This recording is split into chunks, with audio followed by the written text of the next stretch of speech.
discuss some important idioms which are very important for examination point of view if you are going to appear in the CHSL exam, SSC MTS exam, and other important examinations such as defence exam, air force, navy.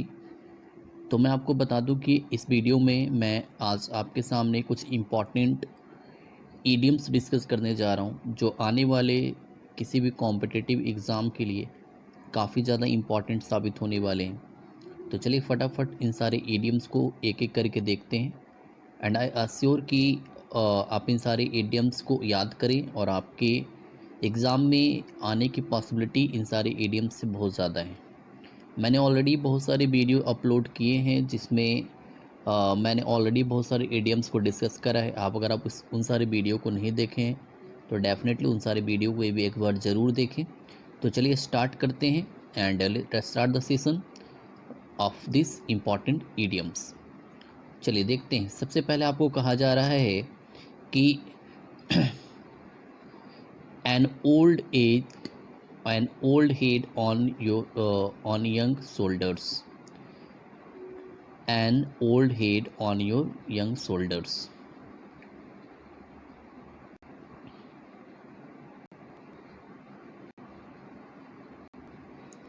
देखिए कहा जा रहा है आपको an old head on young shoulders। अगर आपसे कोई पूछता है कि an old head on young shoulders का मतलब क्या होता है, तो मैंने इसका मीनिंग लिखा है, देखिएगा आप, मैंने इसका मीनिंग लिखा है कि ए चाइल्ड और young person who thinks and talks like an older and N experienced person.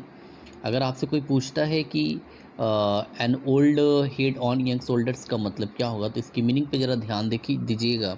कह रहा है ए चाइल्ड और young person who thinks and talks like an older and experienced person. मतलब एक ऐसा आदमी जो अपने एज में बहुत ज़्यादा कम है, जिसकी एज कम है, मतलब एडल्ट है या इवन एक चाइल्ड है, ठीक, लेकिन वो बात कैसे कर रहा है, वो बात ऐसे पर्सन की तरह कर रहा है जैसे मानो वो एक बहुत बड़ा एक्सपीरियंस है और ओल्ड एज पर्सन, मतलब उसे बहुत ज़्यादा एक्सपीरियंस है किसी भी चीज़ को लेकर के। तो आपने देखा होगा कभी कभी ऐसे बच्चे होते हैं जिनके बोलने का जो तरीका होता है लाइक एन ओल्ड मैन होता है, जैसे एक बुजुर्ग आदमी जैसे बात करे, एक ओल्ड पर्सन बात कर रहा है जिनमें बहुत ज़्यादा एक्सपीरियंस उस तरह से वो बात करते हैं। तो मीनिंग में आपको याद रखना है अपनी उम्र से ज़्यादा समझदार होना। इट मीन्स कि we are talking about the person who has very much knowledge according to in comparison to his or her as, ये आपको ध्यान देना है। चलिए दूसरा देखते हैं। अब कह रहा है ऑलिव ब्रांच। ऑलिव ब्रांच का मतलब होता है peace request and peace treaty.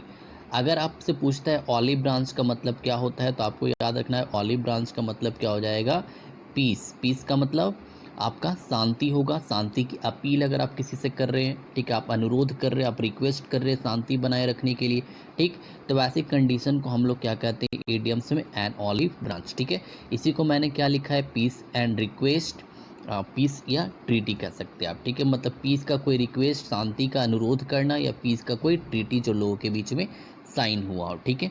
तो आपको ये याद रखना है कि एन ऑलिव ब्रांच का मतलब शांति की अपील होगी, रिक्वेस्ट ऑफ पीस होगा, एंड पीस का मतलब क्या होता है, शांति।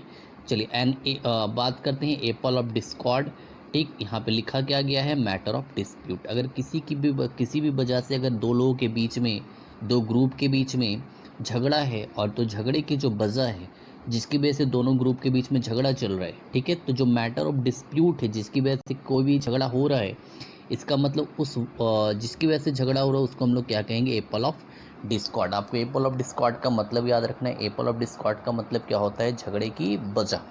इसी को मैंने क्या लिखा है, आप देख सकते हैं, matter of dispute. Matter of dispute का मतलब क्या होता है, झगड़े की वजह, ये याद रखना। तो 3 वर्ड मैंने आपको बताया, 3 इडियम्स मैंने आपको ध्यान, पहले बार को बता दूं मैं, कह रहा है an old head on young shoulders, मतलब एक ऐसा बच्चा जिसका एज काफ़ी कम है लेकिन एक्सपीरियंस। तो चलिए नेक्स्ट में देखते हैं, फोर्थ में क्या है। फोर्थ में कह रहा है एप्पल ऑफ वंस आई। अगर आपसे कोई पूछता है एप्पल ऑफ वंस आई का मतलब क्या होता है, तो एप्पल्स ऑफ वंस आई का मतलब very lovable and dearest one. अगर आप किसी के जान से बहुत ज़्यादा प्यार है, कोई आपको बहुत ज़्यादा मानता है, बहुत ज़्यादा आपका रिस्पेक्ट करता है, ठीक है, तो वहाँ पे आप क्या कहे जाएंगे उस पर्सन के एपल्स ऑफ वंस आई। ठीक, वंस आई का मतलब हम कहते हैं I am apples of my father. I am apples of my father कहने का मतलब आप अपने फादर के दुलारे हैं, आपके फादर आपको बहुत ज़्यादा मानते हैं। तो एपल्स ऑफ वंस आई का मतलब क्या हो जाएगा कि very lovable and dearest one. अगर आप मतलब किसी के बहुत ज़्यादा करीबी हैं, बहुत ज़्यादा लोग मानते हैं आपको, ठीक है, प्यार देते हैं आपको, तो डेफिनेटली वहाँ पे आप एपल्स ऑफ वन आई कहे जाएंगे। ठीक है, चलिए नेक्स्ट, एप्पल पाई ऑर्डर का मतलब अगर आपसे कोई पूछता है कि what is the meaning of apple pie order, तो एप्पल पाई ऑर्डर का मतलब क्या होता है, इन गुड कंडीशन। ठीक है, इन गुड कंडीशन मतलब किसी की भी कंडीशन अगर अच्छी है, आप अच्छे कंडीशन में हैं, ठीक है, इसका मतलब हम वहाँ पे क्या कह सकते हैं, apple pie order. It means एक प्रॉपर अरेंजमेंट में होना, आपका कंडीशन अच्छा होना, ठीक, उन दोनों जगह पे आप एप्पल पाई ऑर्डर को यूज कर सकते हैं। ठीक है, नेक्स्ट, एट अ लॉस का मतलब अगर आपसे कोई पूछता है, तो एट अ लॉस का मतलब होता है to be unable to decide. And to be unable to decide का मतलब है कि आप डिसीजन नहीं ले पा रहे हैं।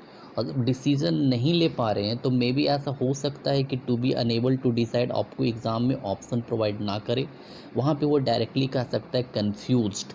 कन्फ्यूज का मतलब होता है कि आप कुछ डिसाइड नहीं कर पा रहे हैं। ठीक है, मीन्स आप पूरी तरीके से घबराए हुए हैं। ठीक है, तो एट अ लॉस का मतलब दो मीनिंग हो सकता है, to be unable to decide दे सकता है एग्जाम में, या तो इन प्लेस ऑफ इट कह सकता है वो यूज कर देगा डायरेक्टली कन्फ्यूज वर्ड को। कन्फ्यूज का मतलब एक ऐसा स्टेट जिसमें हम किसी चीज़ को डिसाइड नहीं कर पाते। ठीक है, चलिए आगे बढ़ते हैं। एट अ पिंच का मतलब अगर आपसे पूछता है, तो एट अ पिंच का मतलब होता है इन a trouble. In a trouble मतलब किसी मुसीबत में होना, किसी प्रॉब्लम में होना, किसी कह सकते डिजास्टर में होना, वहाँ पे यूज करेंगे हम कहाँ पे, at a pinch. At a pinch का मतलब आप किसी मुसीबत में फंसे हुए हैं। ठीक है, इस तरह से बहुत सारे ऐसे ईडियम्स हैं जिनका मीनिंग जो होता है वो क्या होता है, सेम होता है। जैसे इन ए टाइट कॉर्नर, यहाँ पे भी क्या होता है, मुसीबत में होना, परेशानी में होना। उसी से एट अ पिंच का मतलब भी क्या होगा, इन अ ट्रबल मतलब मुसीबत में होना, परेशानी से घिरा होना। ठीक है, चलिए आगे बढ़ते हैं। अब इसके बाद आपको बोला जा रहा है कि मान लिया जाए आपसे पूछता है कोई कि एट वंस फिंगर एंड्स का मतलब क्या होगा। एट वंस फिंगर एंड्स का मतलब, ठीक, तो लिखा गया है क्या, टू हैव कंप्लीट नॉलेज और टू बी एक्सपर्ट इन। अगर आप किसी भी टॉपिक का पूरा नॉलेज रखते हैं, आपको इस टॉपिक का एक्सपीरियंस है, आप बहुत ज़्यादा नॉलेज रखते हैं इस टॉपिक को लेकर के, पार्टिकुलर मैटर का नॉलेज आप रखते हैं, ठीक है, तो वहाँ पे आप इसके लिए यूज क्या कर सकते हैं, एट वंस फिंगर एंड्स। ठीक, हम कह दें कि आप पार्टिकुलर मान लिया जाए कि आप कोई रीजनिंग का सब्जेक्ट है, रीजनिंग के पार्टिकुलर किसी टॉपिक की बात करो, इस टॉपिक में आपका बहुत अच्छा कमांड है, आप कहीं से भी क्वेश्चन आपको दिया जा रहा है आप कर पा रहे, इट मीन्स कि आपको उस टॉपिक का कंप्लीट नॉलेज है। कंप्लीट नॉलेज का मतलब you are not unable to do, ठीक है, it means you are always able to do that. ठीक है, if you are knowledge in particular subject और टॉपिक। तो टू बी, इसको यहाँ पे एक और ऑप्शन लिखा गया, to be expert in. Expert का मतलब ही होता है कि अपने काम में एक्सपर्ट होना, अनुभवी होना। और जब अनुभवी का बात हो जाए तो डेफिनेटली आपको उस टॉपिक में उस काम में बहुत ज़्यादा क्या होता है, नॉलेज होता है। चलिए नेक्स्ट 12 में देखते हैं, अब कह रहा है कि एट वंस वेट एंड्स। ठीक, एंड यहाँ पे पजल्ड है, कन्फ्यूज्ड है और परप्लेक्स्ड है। अगर आप कन्फ्यूज हैं, पजल्ड है, जो कन्फ्यूजिंग नेचर का है, जैसे फॉर एग्जांपल आपने कभी एक गेम देखा होगा जिसमें चीज़ों को अरेंज करना रहता है घुमाकर बॉक्स को, तो वहाँ पे एक पजल होता है जिसमें हम लोग हेजिटेट होते हैं, कन्फ्यूज होते हैं, इसको अरेंज नहीं कर पाते। तो ऐसा स्टेट जिसमें आप कन्फ्यूज हो चुके हैं, ठीक है, परेशानी से हैं या परेशान रह रहे हैं, ठीक है, तो ऐसी कंडीशन में at one wits end use कर सकता है, आपको ये ध्यान देना है। ठीक है, चलिए नेक्स्ट, अब करें at sixes and sevens. At sixes and seven, कभी कभी फ्रेज रिप्लेसमेंट में ऐसे क्वेश्चन दे सकता है कि आपको मैंने सिक्सेज एंड सेवन्स बोला, हो सकता है वो एग्जाम में 6 एंड 7 कर दो तो वो एरर हो जाएगा, वहाँ पे पहले ये ध्यान देना है। ठीक, तो एट 6 एंड 7 का मतलब होता है इन डिसऑर्डर। अगर किसी भी चीज़ का कंडीशन अच्छा नहीं है, वो इधर उधर बिखरा हुआ है, मतलब अरेंज नहीं है, उसके प्रॉपर जगह पे उसे रखा नहीं गया, अरेंज नहीं किया गया, मेंटेन नहीं किया गया, तो वहाँ पे एट 6 एंड 7 यूज करेंगे। तो एट 6 एंड 7 का मतलब कि the things are not arrange और kept in at their proper place, ये आपको ध्यान देना है। चलिए आगे बढ़ते हैं। चलिए इसके बाद आपको कह रहा है एट अ स्टेक वर्ड। अगर आपसे पूछता है एट अ स्टेक का मतलब क्या होता है, तो एट अ स्टेक का मतलब होता है एट रिस्क और इनसिक्योर। अगर आप सिक्योर हैं, इसका मतलब कि आप सुरक्षित हैं, आपको चिंता करने की कोई बात नहीं है, आप सेफ़ हैं वहाँ पे। लेकिन अगर आप सेफ़ नहीं है इस मिनट, वहाँ पे क्या होगा, रिस्क होगा। तो एट स्टेक कह देगा, इसका मतलब कन्फर्म है कि आप रिस्क में हैं, आप रिस्क ले रहे हैं, ठीक है, या तो आप इनसिक्योर भी हैं।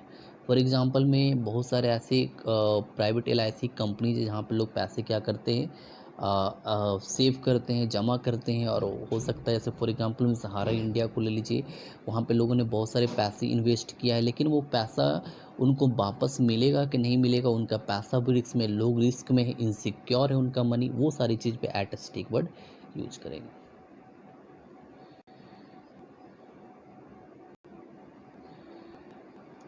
इसके बाद देखते हैं at the 11th hour. And at the 11th hour का अगर हम मतलब आपसे कोई पूछता है तो एट द 11th आवर काफ़ी पॉपुलर है और काफ़ी आसान भी है। एट द 11th आवर का मतलब होता है अंत में, अगर लाइफ का अंतिम क्षण है ये भी कह सकते हैं, या किसी भी जगह पे अगर आप लास्ट में, ठीक है, हम कहते हैं उसने लास्ट में मेरी मदद की तो he has help me at the 11th hour, वो लास्ट में आया तो he has come at the 11th hour, ठीक है। तो एट द 11th आवर का मतलब अंतिम क्षण में या अंतिम समय में। चलिए आगे बढ़ते हैं।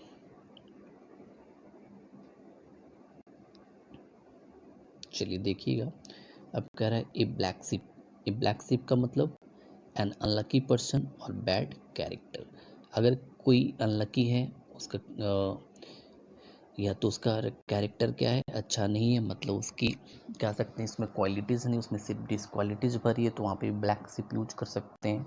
एंड अनलकी पर्सन का मतलब होता है दुर्भाग्यशाली, ठीक है, जो लकी ना हो, जिसका कह सकते हैं कि कोई भी काम वो कर रहा है लेकिन उसमें सफलता नहीं मिली, डेफिनेटली मतलब वो ब्लैक शिप कंसीडर होगा, या वो अनलकी भी माना जा सकता है, ठीक। इसका मतलब एक चीज़ और भी आपको अनलकी का मतलब ध्यान देना है। अनलकी का मतलब हो सकता है कि आपके लाइफ में किसी के आने से, और हो सकता है आप बहुत ज़्यादा प्रॉब्लम में चले गए हो, ठीक है, तो उस समय पे उस पर्सन के लिए भी आप अनलकी यूज कर सकते हैं, ठीक है। अब कह रहे hard nut to crack. A hard nut to crack का मतलब डिफ़िकल्ट प्रॉब्लम, इसी को हिंदी में गंभीर समस्या लिखा है मैंने, ठीक है। अगर आपसे पूछता है कि a hard nut to crack का मतलब क्या होता है, तो ए हार्ड नट टू का मतलब एक बहुत डिफ़िकल्ट काम, बहुत बड़ा प्रॉब्लम, वहाँ पे यूज होगा, ठीक है। चलिए, thought in the place a constant source of annoyance, ठीक है, मतलब काम में हमेशा होने वाली बाधा। कांस्टेंट सोर्स ऑफ अनोयंस का मतलब यहाँ पे आपको ध्यान देना है कि अगर आप कोई काम में लगे हुए, लेकिन हर एक बार किसी ना किसी वजह से आप क्या हो रहे हैं, परेशान हो जा रहे हैं, आपका काम पूरा नहीं हो पा रहा है, कोई ना कोई ऑब्स्ट्रक्शन क्रिएट हो जा रहा है, तो उस जगह पे आप थ्रोन ऑफ प्लेस यूज करेंगे। मतलब एक तरह से वो एक हिंड्रेंस का काम कर रहा है, एक ऑब्स्ट्रक्शन का काम कर रहा है, एक स्टॉपेज का काम कर रहा है, जो आपकी सफलता को हमेशा क्या कर रहा है, रोक रहा है। तो एक कांस्टेंट सोर्स ऑफ अनोयंस का मतलब ये ध्यान देना है कि मतलब क्या होगा, कि एक तरह से एक ऐसा एक कैसे एक ऐसा थिंग है वो, जो आपके सक्सेस को हमेशा कर रहा है, पीछे की तरफ ढक रहा है, मतलब आप सफल नहीं हो पा रहे, ठीक है, ये चीज़।